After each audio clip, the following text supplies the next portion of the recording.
전두환이 5.17 비상계엄을 전국으로 확대시켜버리면서 네. 광주에서 그렇게 많은 민간인들이 죽었던 거거든요. 그러고 나서 44년이 지났잖아요. 네. 이 비상계엄으로 인해서 우리 역사 속에서 아픔이 있었잖아요. 나중에 훗날 그런 권력자가 나와서 마음 편하게 민간인을 죽여도 후대에 내가 이승만 같은 평가를 받을 수 있겠구나 이런 착각들을 한단 말이죠. 맞아요.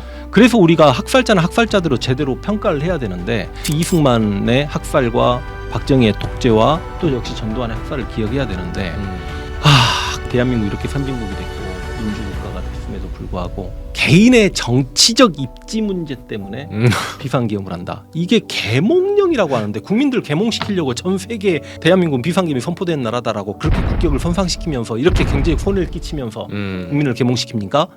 이건 욕나는 상황이에요. 그렇죠. 지역주의 별개로 지금 이제 우리가 개헌하고 이 역사를 보면 네. 윤석열은 뭐 아무 그것도 아닌데 그 이번 계엄은 전두환, 박정희 뭐 이런 예전 유신 정권, 네. 뭐 전두환의 5.17 비상계엄 네. 이거랑 뭐 어떻게 보세요? 이거는 계엄 사유도 아니지만 그렇죠. 그러니까 계엄이 대통령의 고유 권한이라고 하는데 네. 고유 권한이 되려면 기본적으로 전시나 사변에 준하는 상황이어야죠. 그렇죠. 최소한 헌법 네. 77조에 들어는 네. 맞는 척이라도 해야 되잖아요. 네, 그렇죠. 준전시 사변인데 우리가 실은 이제 이승만이 6번 비상계엄을 발표했지만 2번이 전시 상황이었으니까 나머지 4번만 간추리더라도 4.3 사건이나 여수 순천 사건 때 좋아요. 대통령서 비상계엄을 선포할 수 있다라고 생각합니다.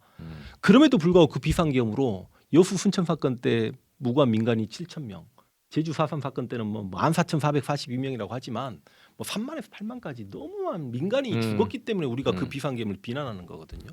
그리고 또 나머지 비상계엄들을 보면 뭐 부산 정치파동도 그렇고 4.19 그 당시 민주화 운동 세력을 죽였던 것 다 자신의 정치 권력을 지키기 위한 네. 그리고 박정희 여러 가지 뭐 유신 비상계엄도 마찬가지고 부마 항쟁을 막기 위한 비상계엄도 마찬가지고 또 개인이 쿠데타는 5.16 쿠데타 비상계엄도 마찬가지고요. 6.3시 다 개인 권력을 더 강화하기 위한 그래서 우리가 비상계엄 다 친위 쿠데타적 성격이 있다라고 그렇죠. 봐요. 그러니까 원래 이제 박정희가 죽고 11.6 사건 직후에 당시 국무총리였던 최규하에 의해서 11.6 관련 비상계엄이 선포가 됩니다. 그러면 79년 10월에 선포된 비상계엄이 80년 5월까지 해제되지 않고 있다가 전두환이 5.17 비상계엄을 전국으로 확대시켜버리면서 네. 광주에서 그렇게 많은 민간인들이 죽었던 거거든요. 그러고 나서 44년이 지났잖아요. 네. 이 비상계엄으로 인해서 우리 역사 속에서 아픔이 있었잖아요. 제가 보수 집단들이 이승만을 추종할 때마다 분노하는 게 뭐냐면 네.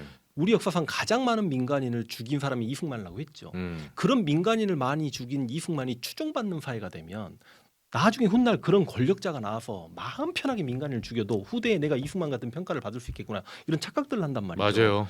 그래서 우리가 학살자는 학살자대로 제대로 평가를 해야 되는데 그래서 이승만의 학살과 박정희의 독재와 또 역시 전두환의 학살을 기억해야 되는데 그리고 나서 44년 이후에 대한민국 이렇게 선진국이 됐고 민주국가가 됐음에도 불구하고 개인의 정치적 입지 문제 때문에 비상계엄을 한다. 이게 계몽령이라고 하는데 국민들 계몽시키려고 전 세계 비상계엄을 대한민국 비상계엄이 선포된 나라다라고 그렇게 국격을 손상시키면서 이렇게 경제에 손해를 끼치면서 국민을 계몽시킵니까? 시발 이건 욕나는 상황이에요. 그렇죠. 그렇죠. 근데 그런 걸로 계몽됐다라고 스스로 이야기하는 사람들은 진짜로 계몽이 돼야 됩니다. 맞아요. 역사적으로 좀 계몽이 돼야 되는 사람들이에요. 네. 네, 그래서 계몽이란 단어는 그런 데다 쓰는 것이 아니다. 네, 그리고 오죽하면 이제 윤석열은 얼마 전에 최후 변론에서 호소용이라고 했어요.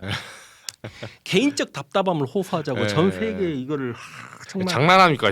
우리나라가 지 거예요? 그러면 그쵸. 네. 개인 국가가 아니잖아요. 네. 5년짜리 선출직 대통령일 뿐인 거잖아요. 네. 그리고 국가의 주인은 국민이잖아요.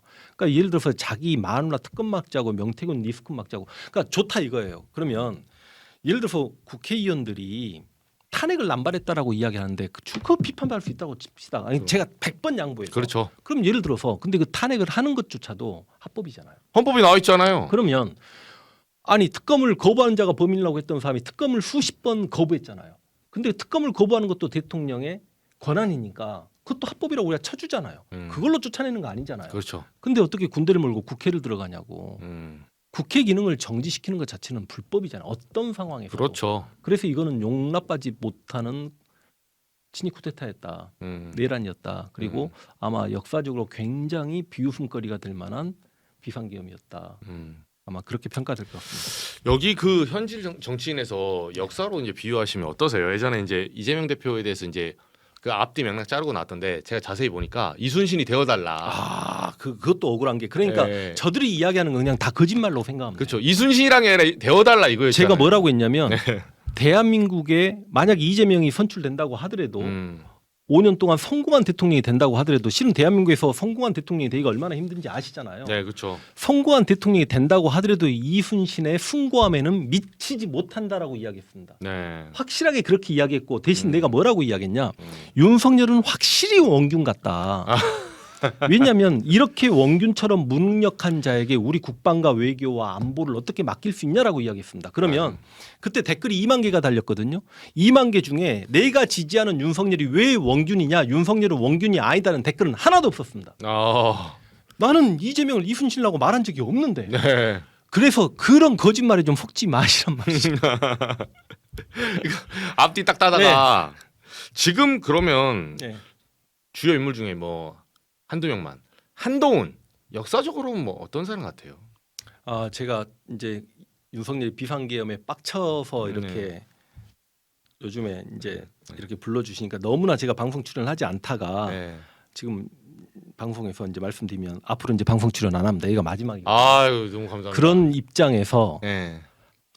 제가 다른 정치인까지는 또 아. 언급하기 좀 품평하기가? 조심스럽기도 하고 예, 나중에 그가 정말 진정한 대선 후보 정도가 된다라면 또 제가 이제 역사적으로 한번 평가를 하겠습니다. 그러시죠. 대선 후보 되면 예. 예. 명태균이나 김건희 사건 보시면 네. 역사에 이런 사건이 있었나요? 이런 좀 흡사한? 일단 그러니까요. 보통 우리가 간신이라고 이야기하죠. 음. 그런 간신들 뭐 유자강이라든지 음.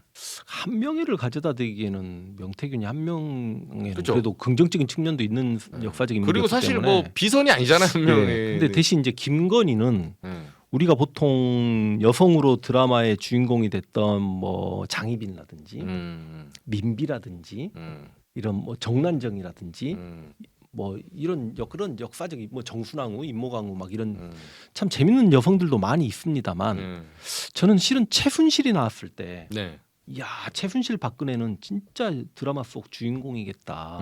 이 장희빈을 뛰어넘겠는데라고 했는데요. 그게죠. 와, 김건희는 와, 우리 역사상 모든 여성들의 멱살을 쥐고 흔들 정도로 앞으로 엄청난 드라마나 영화에 소개될 것 같습니다. 그래서 기본적으로 이제 우리가 무속 정치라고 이야기하는데 네.